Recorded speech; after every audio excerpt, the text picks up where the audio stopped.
Magandang araw, Malacanang Press Corps. Bilang patunay na ang pamahalaan ay bukas, tapat, at nakikinig sa taumbayan, inilunsad kahapon ni Pangulong Ferdinand R. Marcos Jr. ang Transparency Portal ng Department of Public Works and Highways o DPWH. Layunin ng portal na maipakita sa taumbayan ang lahat ng mga infrastructure projects sa bansa at upang mas maging madali ang paghahanap ng mga impormasyon tungkol sa mga proyektong ito. Hinikayat ng Pangulo ang lahat na huwag magdalawang isip na bisitahin ang portal, makialam, magtanong, mag-monitor at magsumbong kung may makita mga anomalya sa mga proyekto. Ang Transparency Portal ay proyekto ng Department of Information and Communications Technology o DICT sa pangunguna ni Secretary Henry Aguda at Yusek Dave Almirol. Dagdag pa ng Pangulo na isa lang ito sa mga reforma ng administrasyon na naglalayong isulong ang pagiging bukas ng pamahalaan sa lahat ng mga proyekto sa bansa. Pangulong Ferdinand R. Marcos Jr. pinangunahan ang mga hakbang na magbibigay ginhawa sa taumbayan at mangangalaga sa kalikasan. Upang magbigay daan sa mas maginhawang pamumuhay ng bawat Pilipino, pinangunahan kahapon ni Pangulong Marcos Jr. ang inspeksyon ng Ningning 6.55 megawatt project sa Naik, Cavite. Sa kanyang mensahe, binigyan diin ng Pangulo ang kahalagahan na nasabing proyekto dahil sa liwanag na maibibigay nito sa halos 2,000 tahanan sa Pasinaya Homes Prime Central. Inaasahan ding magbibigay ito ng kabuhayan sa mga residente. Matutustusan ang pag-aayos ng bubong ng mga bahay. Mapapanatiling nitong nakasindi ang ilaw sa mga kalsada. Mapapatupad ng maayos ang pamamahala sa basura at magkakaroon ng shared solar facility. Ang kita na magmumula sa nasabing proyekto ay magbibigay din ng iba't ibang uri ng training para sa mga residente. Malaking bahagi rin ito sa pagtahak ng pamahalaang Marcos Jr. sa malinis na landas ng enerhiya, mula fossil fuels hanggang renewable energy. Bilang dagdag, makakatulong ang proyekto na mabawasan ang mahigit 6,000 metric tons ng carbon dioxide emission kada taon, nakatumbas ng halos 1,000 sasakyan na maaalis sa mga kalsada. Pinuri naman ni Pangulong Marcos Jr. ang proyekto dahil sa karangalang binigay nito sa Pilipinas matapos na kilalaning Gold Awardee sa ESG Integration Excellence at Silver naman sa Sustainable Renewable Energy Initiative of the Year for the Asian Power Awards 2025. Para kay Pangulong Marcos Jr., ang nasabing proyekto ay sagisag ng paggamit ng makabagong pamamaraan upang isulong ang teknolohiya habang pinapangalagaan ang kalikasan. Ipinangako naman ng Pangulo na sa taumbayan ang tuloy-tuloy na pagkilos upang tugunan ang lumalalang epekto ng climate change. Hinihikayat din ng Pangulo ang lahat na magtulungan upang makamit ang isang maganda at maliwanag na kinabukasang mamanahin at ipagmamalaki ng mga kabataang Pilipino. Pangulong Marcos Jr. tiniyak ang suporta ng pamahalaan sa laban kontra plastic pollution gamit ang makabagong teknolohiya. Malinaw na naghayag ng suporta si Pangulong Ferdinand R. Marcos Jr. sa NUTEC Plastics Initiative ng International Atomic Energy Agency o IAEA na naglalayong apulahin ang epekto ng plastic pollution sa bansa. Sa kanyang talumpati sa ginanap na high-level forum sa Conrad Hotel, Manila kahapon, hinirang ni Pangulong Marcos Jr. ang paggamit ng nuclear energy upang gumawa ng durable and commercially viable materials mula sa mga plastic na basura. Ang nasabing proseso na tinawag na Post-Radiation Reactive Extrusion of Plastic Waste Project ay dinevelop ng Philippine Nuclear Research Institute ng DOST sa pakikipagtulungan sa Industrial Technology Development Institute at Envirotech. Bukod dito ay ibinida rin ng Pangulo ang pagtatatag sa Marine Microplastics Monitoring Laboratory ng UP Marine Science Institute at ng kontribusyon nito sa pag-track sa real-time impact ng microplastics sa marine ecosystems. Layunin ng mga nasabing proyekto na gamitin ang teknolohiya upang protektahan ang kalikasan, kalusugan ng mga mamamayan, at isulong ang aktibong partisipasyon ng Pilipinas sa global efforts ng international community para labanan ng plastic pollution. Tunay nga may ipagmamalaki ang husay at dunong ng mga Filipino scientists. Mabuhay po kayo. At maaari na po akong tumanggap ng inyong mga katanungan. Para po sa unang katanungan, Ann Soberano, Bombo Radio.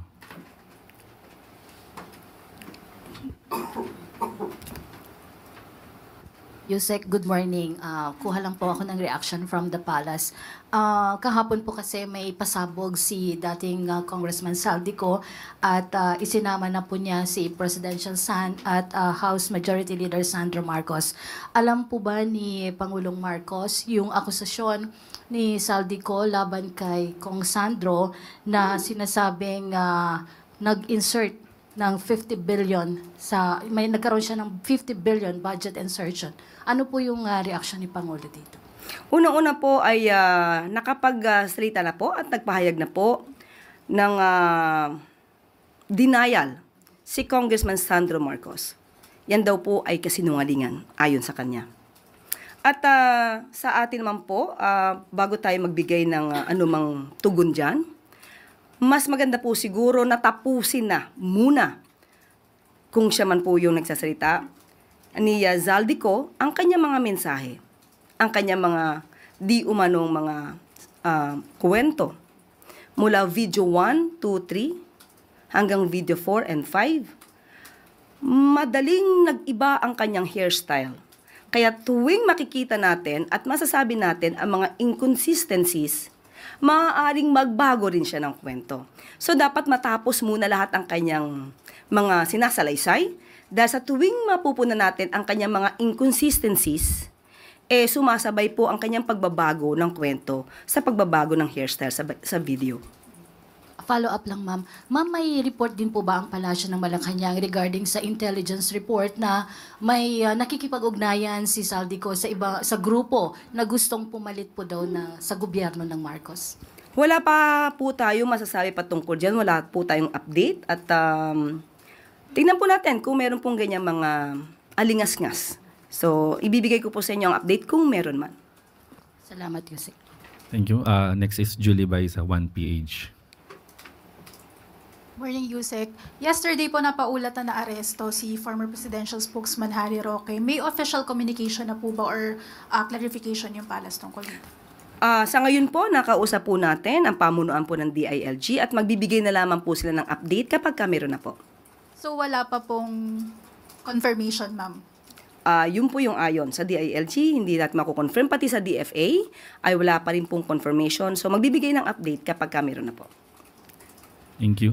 Ivan Mayrina, GMA News. Sorry ma'am, balikan ko yung tanong ni Ann kanina. Sabi ninyo, kung siya nga po yun, can you elaborate? Are we expressing doubt that that is Zaldico? Sa nakikita po natin ng mga pag-iba-iba ng kanyang mga imahe, hindi mawawala sa isipan kung siya man yun o hindi. But still, sasagot po tayo. At ang nais lang po natin ay tapusin niya ang kanyang salaysay. Kasi tuwing mapupunan natin ang kanyang mga inconsistencies, nababago rin po ang kanyang statements. So makikita niyo po yung mga babago-bagong statements mula video 1, 2, 3 hanggang 4 and 5. Can you point out some of the inconsistencies you've spotted so far from video 1 to video 4 or 5? Unang-una, hindi niya binanggit sa video 1, 2, ang sinasabing transaksyon ng 2022. Maliwanag na ang binanggit niya na nagsimula daw ang kanyang pakikipag-usap di umano kay Secretary Nina Pangandaman 2024. So nung napuna ang mga inconsistencies, nabago ang kwento. So mas magandang hayaan natin, tapusin niya na muna. Kasi sabi nga natin, tuwing makikita natin ang mga inconsistencies, hindi lang po tayo, pati yung mga ibang mga lawyers, ibang mga eksperto na bumabasa at nadidinig ang kanyang mga sinasabi at napupuna ang inconsistencies, ginagamot nila sa mga susunod na mga videos. Sorry, and what does that have to do with the changes in his appearance, in his hairstyle? Kung isang araw lang itong ginawa, hindi dapat nababago ang itsura. So it means, lumalabas. Iba-ibang araw ito ginawa. At malamang ay bumabase sila sa reaksyon ng tao. Sorry, on to my main question. Kahapon po sinagot ni VP Sara Duterte ang tanong kung handa siyang maging Pangulo sakaling magbitiw si Pangulo Marcos. Ang sabi po niya, and I quote, "There is no question about my readiness."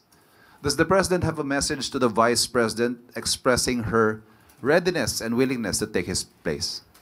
Handa na po siya maging Pangulo kapag po nawala or natanggal ang Pangulo sa pwesto. Tama po ba yon, Sir Ivan? Yun po ba ang sinabi niya? Handa siyang pumalit sa Pangulo kapag nagbitiw. Ang tanong din natin sa taong bayan, handa na po ba kayo sa mas marami pang Mary Grace Piatos? Unang-una po, ang Vice Presidente, hindi acceptable, it is not acceptable for a Vice President to anticipate the resignation of the President. Presidente na pinagsisigawan nilang bumaba sa pwesto. This is definitely a form of political destabilization. Pinapahina niya ang public confidence ng tao sa administrasyon. And those words contribute to the climate of uncertainty and crisis. Kung handa siya, makikita po natin, nag-anticipate siya na mawawala ang Pangulo. Yan po ang balak nila. Yan po ang nasa isip nila. At yan po ang ginagawa nila ngayon. Sorry, ma'am. Ito yung mga nakalista ko sana ng tanong. Aside from resignation calls, there are also talks of succession, talks of a transition council, civilian military junta. Lahat po yan nakaangkla sa pag-question sa fitness to lead ng Pangulo. Direct question, ma'am, is the President fit to lead and is he in control? Tinatanong pa po ba yan? Of course. Nakikita natin ang trabaho ng Pangulo. Araw-araw, hindi humihinto sa pagtatrabaho. Hindi nga po nakakapagbakasyon. At hindi nakakapunta sa beach para mag-swimming. So, sino po ba talaga ang ready na maging leader ng bansa? Walang iba kundi ang Pangulong Marcos Jr. Thank you very much. Thank you. Follow-up question, Eugene Fernandez, IBC 13. Yusek, I would like to have a follow-up question regarding kay Zaldico. Yusek, since na-mention nyo, gusto nyo matapos na muna yung sinasabi ni Zaldico, how important it is for the palace to listen yung lahat ng sasabihin ni Zaldico? Kung nagiging parte po ito ng balita at ito po ay nagiging issue, hindi naman po hindi pwedeng pakinggan ito. Kailangan lahat po na nangyayari sa bansa, basta po verified, pinapakinggan po ito. At kailangan din pong ikonsidera. So, kailangan matapos muna kung anong sinasabi niya. At mas maganda, ayon sa Pangulo, umuwi siya rito. At dito niya, ikwento lahat yung nais niyang ikwento.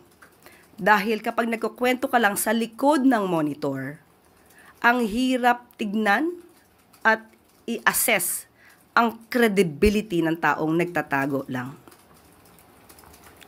Thank you, Yusek. Thank you. Next is Marker Sargan, Brigada. Good morning, Yusek. Sa budget deliberation po kahapon ng Senate, nabanggit po or nag-present si Senator Robin Padilla ng isang voice clip na ang sinasabi allegedly, binabanggit po na voice recording nyo daw kausap yung mga vlogger. Baka gusto nyo pong sagutin ito, ma'am. For the satisfaction of Senator Robin Padilla, hindi po ako ang nasa video clip. Dahil sa ating pagkakaalam, itong video na to ay lumabas na noon pa at ibang muka ang pinapakitang binabanggit na madam. Hindi nga po ito kinover ng mainstream media. Dahil lumalabas, ayaw nila maging lehitimong balita ito nang hindi naman nila alam ang source. So, I deny that the person or kung sino man sa dalawa doon, na it's I who was talking to a certain vlogger. Now, si Senator Robin ay nagpapanukala ng anti-troll farm bill. Maganda ang kanyang adhikain, maganda ang kanyang pinapanukalang batas, troll farm for fake news. Sana maging modelo din po si Senator Robin. Modelo na hindi magpapagamit o magpapabiktima sa troll farm na nagpapakalat ng fake news. Sabi nga po ni Senator Loren kahapon, you should know first your source. And since dininay niyo po na kayo, ma'am, may balak po ba kayong gawing legal na aksyon regarding dito sa audio clip? Hindi nga po natin alam kung saan ang galing. Mas maganda po itanong niyo po sana kay Senator Robin, saan niya po ba nakuha ito? Anong source ito galing? Sa ating pagkakaalam, hindi ito galing sa mainstream. Kung galing ito sa mga troll, obligasyon niya pong magsabi kung saan yung source. Thank you. Next is Ana Bajo, GMA News Online. Morning, ma'am. Ma'am, do we expect more changes in the cabinet amid the ongoing performance review po na sinasabi niyo naman po na regular po siyang ginagawa? Hindi pa po nakakapagbigay ng update sa atin. Sa kasalukuyan, wala pa pong ganun. Wala pa pong muling balasahan. But ma'am, meron na kaya tayong ipapalit sa PLLO o sa PEA, NK, and sa CPLA, ma'am? Chief Presidential Legal Advisor. Kapag nabigyan na po tayo ng update, isi-share ko agad sa inyo. Pero how about ma'am shortlist? Kahit po shortlist. Wala pa nabibigay sa atin. Ma'am, thank you po. Thank you. Next is Ivy Reyes Billionario. Morning, Yusek. Ma'am, we understand that all decisions made by the ICI are entirely up to them because they're an independent body. But since the ICI is the President's initiative, may we know if Malacanang is confident in the ICI's commitment to live stream hearings? Kasi po, simula nung ilabas yung guidelines last week, lahat po ng resource persons nag-request for executive sessions, meaning they're not live streamed. And if we would just let resource persons, especially public officials, have their way in participating in these investigations, doesn't that defeat the purpose of transparency? Mahirap pong pangunahan ang mga alituntunin, ang polisiya ng ICI. Okay, this is created, established by the President, but that's the reason why it is called Independent Commission. Sila po ang magsasagwa ng kanilang mga procedure. At malalaman naman po ng ICI yan kung ano po ang hiling ng tao. At ayon naman sa kanila, may mga legal na basis kung bakit inaalaw nila yung executive sessions. So, mas maganda po na ang katanungan na yan ay sa kanila talaga iba to dahil mas alam nila kung ano ang nagaganap sa hearing nila. Thank you. Next is Chloe Hufana, Business World. Regarding sa cabinet shuffle pa rin, Yusek, is there any truth po na madidissolve ang office ni Secretary Go before? Tinawagan po natin si Secretary Frederick Go at sinabi po niyang madidissolve ang OSAPEA. At muli, anong meron pa? Number 1, bakit? And number 2 po, hindi po ba ito makaka-affect sa mga ongoing trade negotiations such as yung mga FTAs and the tariff po with the US? According to SecGo, ang DTI naman daw po ang siyang nag-handle ng technical and substantial work with regard to trade agreements. So wala naman po maaapektuhan. And considering na galing po si Secretary Go sa OSAPEA at siya din naman po ang magiging Secretary ng Department of Finance. So magkakatulungan po yun.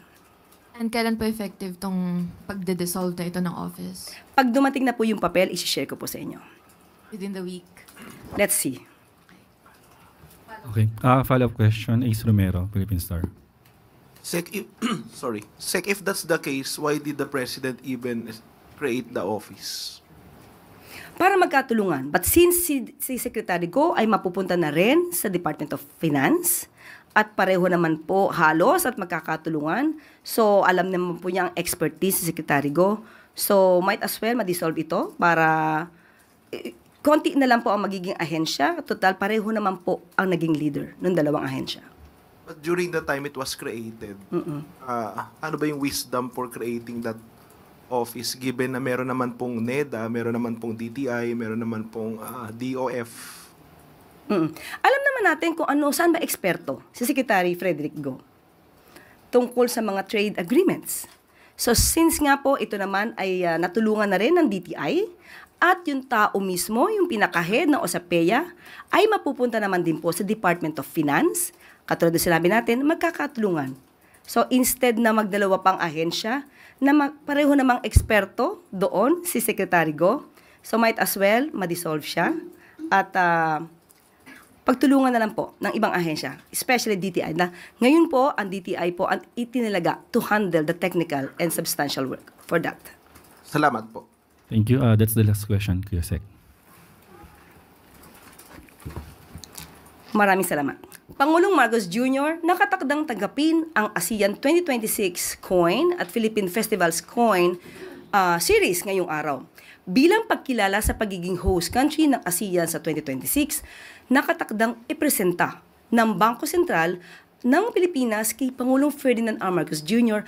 ang ASEAN 2026 10 peso commemorative circulation coin mamayang hapon. Ang nasabing commemorative coin ay paghirang sa tungkulin ng bansa na pangunahan ang pagbubuklod ng Southeast Asian nations. Kasabay ding tatanggapin ni Pangulong Marcos Jr. ang mga bagong disenyo ng 100 peso Philippine Festivals commemorative coins na nakatakdang i-release sa 2026. Tampok sa 12 commemorative coins ang iba't ibang detalye o detalyadong disenyo na sumisimbolo sa mga natatanging pistang Pilipino. Nilalayo ng mga commemorative coins na ipagbunyi at ipagmalaki sa buong mundo ang ating makulay na kultura, mga tradisyon at pagdiriwang. Huwarang lokal na pamahalaan at DILG regional offices nakatakdang parangalan ni Pangulong Ferdinand R. Marcos Jr. ngayong araw. Pangungunahan mamayang hapon ni Pangulong Marcos Jr. ang Subay Bayani Awards 2025 kung saan paparangalan ang siyam na local government units o LGUs at 3 regional offices ng Department of Interior and Local Government. Layunin ng nasabing parangal na kilalanin ang mga LGUs na nagpamalas ng natatanging husay sa paghihikayat sa taumbayan na makilahok sa mga programa ng pamahalaan at sa mas bukas na implementasyon ng local infrastructure projects. Kinikilala din ng programa ang naging ambag ng DILG regional offices sa pag-monitor sa mga initiatives ng mga LGU. Ang siyam na mga LGUs na paparangalan ay ang Mountain Province, Aklan, Zamboanga Sibugay, Pasig City, Science of Muñoz, Victoria City, Victoria Oriental Mindoro, Sumilao Bukidnon at Magpet Cotabato. Samantala, ang 3 DILG regional offices naman ay ang National Capital Region, Eastern Visayas at Sorsogon. Ayon kay Pangulong Marcos Jr., mahalaga ang papel na ginagampanan ng mga LGUs at DILG regional offices upang masiguro na nababantayan ang mga proyekto ng pamahalaan. Ang Subay Bayani Awards 2025 ay itinatag noong 2021 na may layuning palakasin ang local transparency, accountability at participatory decision-making ng local government units.